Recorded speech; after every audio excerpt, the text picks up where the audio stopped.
Hello guys, good afternoon guys. Nandito tayo ngayon sa ginagawang arena dito sa Bacoor. Boundary ng aming lupa na binabantayan. Ito guys, hindi kayo maniniwala guys na nangyari ito kanina. Piso na nawala ng preno guys. Ito, papakita ko sa inyo kung anong nangyari oh. Nawalan siya ng preno.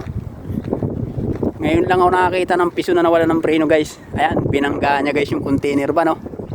Pasok sa loob ang pison. Nung siya'y pumasok na sa loob, saka lang tumigil yung pison.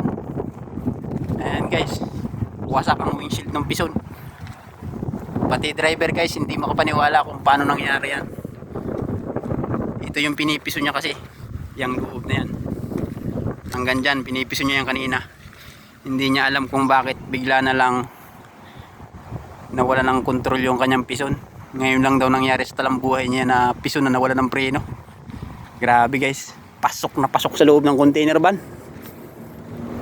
Ayan guys, wala namang nasaktan, pero pambihira talagang nangyari to.